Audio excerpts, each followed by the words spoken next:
kasih anak-anakku. Selamat pagi semuanya, selamat datang di kelas sosiologi di hari Rabu ini. Mudah-mudahan selalu sehat ya. Bagaimana kabarnya? Selalu sehat ya?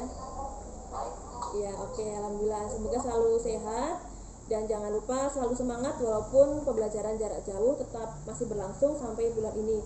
Dan jangan lupa anak-anak tetap menjalankan PHBS atau perilaku hidup sehat, bersih dan sehat di masa pandemi seperti ini. Sebelum pembelajaran kita mulai, silakan memimpin berdoa dulu ketua kelasnya.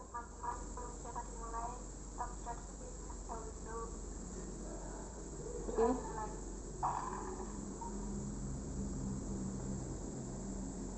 Oke, cukup. Oke, terima kasih. Ini masuk semua enggak ya presensinya? Tadi Bu Chandra sudah share link untuk presensinya. Silakan yang baru masuk, silakan presensi. Jangan lupa materi kita pada hari ini adalah tentang interaksi sosial atau hubungan sosial. Ini adalah keberlanjutan materi di semester ini, semester 1. Setelah kemarin kita membahas tentang individu, kelompok.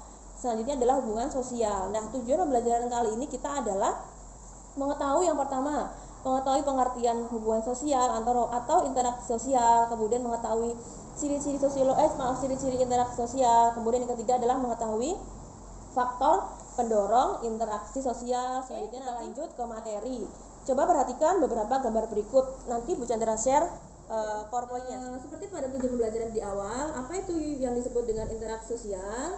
Interaksi sosial itu adalah hubungan timbal balik berupa aksi saling mempengaruhi antar individu dengan kelompok atau antar kelompok dan kelompok. Jadi interaksi sosial itu kompleks, tidak hanya individu dan individu. Kemudian dalam hubungan tersebut, individu atau kelompok bekerja sama atau berkonflik melakukan interaksi maupun baik itu formal maupun informal, baik secara langsung ataupun tidak langsung. Misalnya seperti kita kali ini melakukan pembelajaran via Google Meet, termasuk interaksi ya. Betul? Iya, karena kita ada feedback, ada respon, ada komunikan, ada komunikator begitu. Nah, di sini di bawahnya ada contoh interaksi. Yang pertama debat presiden. Yang kedua adalah interaksi dalam hal ekonomi, tawar-menawar.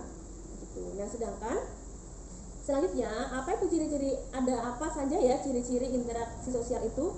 Yang pertama, ada jumlah pemeran lebih dari satu orang. Jadi kalau cuma satu kan berarti tidak ada interaksi, berarti bukan interaksi. Jadi harus lebih dari satu orang. Kemudian ada komunikasinya, ada kontaknya, ada tujuan, ada dimensi waktu meliputi masa lalu, masa kini, dan masa depan. Komunikasi yang baik itu ada 4, yaitu ada komunikan, komunikator, ada pesan, dan ada timbal balik atau feedbacknya.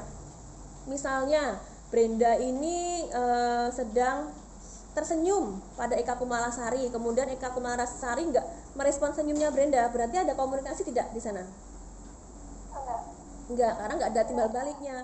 Ya, interaksi sosial. Mungkin di SMP sudah kalian bahas ya, ada sugesti, motivasi, imitasi, identifikasi, simpati, dan empati. Ke-6 ini nanti akan kalian diskusikan dengan kelompok kalian masing-masing yang sudah bentuk sebelumnya. Silakan kalian nanti berdiskusi, tapi sebelumnya Bu Chandra berikan penjelasan sedikit tentang ke-6 faktor. Nah, ini ada beberapa gambar, ada tugas kelompok 1, kelompok 2, kelompok 3, dan kelompok 4. Kita bagi jadi 4 aja ya. Silakan masing-masing kelompok untuk berdiskusi dan saling berdiskusi dengan kelompoknya. Bu Chandra beri waktu berapa menit ya? 15 menit aja ya. 15 menit silakan berdiskusi. Ada yang belum jelas silakan boleh ditanyakan.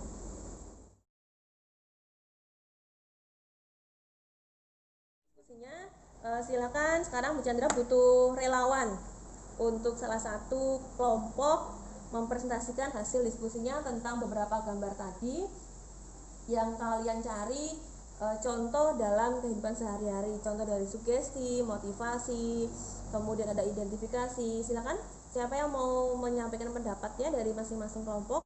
Sudah, Bu. Oke, ini siap ya, sebentar saya sematkan dulu. Dina tadi kelompok 1 tentang sugesti ya? Ya. Ya, oke. Silakan menyampaikan diskusinya, hasil diskusinya. Assalamualaikum warahmatullahi wabarakatuh. Waalaikumsalam warahmatullahi wabarakatuh. Saya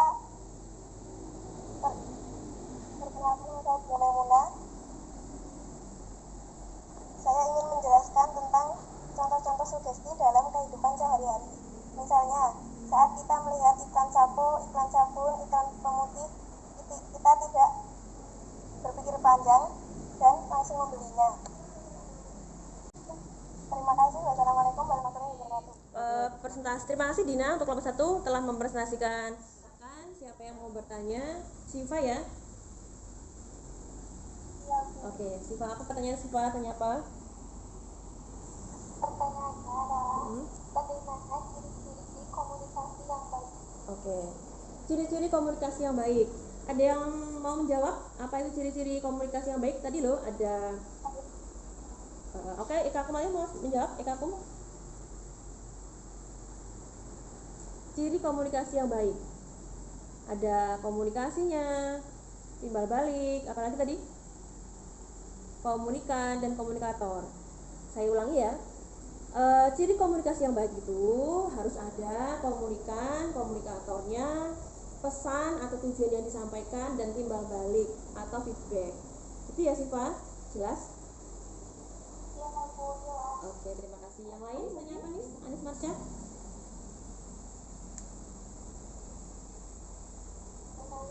Oke. Oke, bagus sekali pertanyaan Anis Marsha tentang keefektifan komunikasi di era pandemi. Kira-kira efektif tidak kalau komunikasi di era pandemi ini? Padahal kan kita dibatasi, tidak boleh keluar rumah, di rumah saja. Mungkin karena situasi seperti ini dibilang efektif, ya efektif, tidak ya tidak. Tergantung komunikasi yang kita gunakan. Misalnya seperti ini. Kalau misalnya via pesan tidak efektif, kita beralih ke tatap muka atau video call atau Google Meet seperti ini. Jadi ada banyak sekali aplikasi media yang disediakan di masa pandemi ini supaya komunikasi bisa berjalan secara efektif. Begitu ya, Nis? Sama-sama ya pembelajaran kita hari ini. Tadi sudah mempelajari tentang materi interaksi sosial, pengertiannya, ciri, syarat, dan faktor-faktor pendorongnya. Tadi sudah kita pelajari, berarti apa yang namanya interaksi sosial itu? Yang pertama adalah hubungan timbal balik antara individu dan individu, kelompok dan kelompok, ataupun individu dengan kelompok, begitu ya. Dan ada syarat-syaratnya. Kenapa kita sebagai makhluk sosial berinteraksi? Ya karena kita selalu membutuhkan satu dengan yang lain. Ada pertanyaan sebelum kita tutup? Kalau nggak ada, silakan dikerjakan soal evaluasi yang sudah Bu Chandra share. Cuma ada 5 soal, silakan dikerjakan sebagai bahan evaluasi kepemahaman kalian pada materi kali ini. Gitu ya, silakan segera dikerjakan, link sudah Bu Chandra share. Untuk mengakhiri KBM kali ini, sebelumnya tentu tetap berperilaku sehat, bersih dan sehat di era pandemi ini, dan tetap semangat walaupun melaksanakan pembelajaran jarak jauh. Tetap semangat supaya tetap melaksanakan pembelajaran dengan efektif walaupun di era pandemi. Sebelum tutup, silakan pemimpin berdoa. Saya pimpin aja ya. Sebelum kita tutup pembelajaran kali ini, kita berdoa menurut agama dan kepercayaan masing-masing. Berdoa dimulai. Oke, cukup. Ada kurang lebihnya mohon maaf, jangan minta maaf. Kita akhiri, ketemu lagi di KBM berikutnya dengan materi jenis interaksi sosial. Nanti kita bahas di minggu depan. Terima kasih. Ada kurang lebihnya mohon maaf. Wassalamualaikum warahmatullahi wabarakatuh.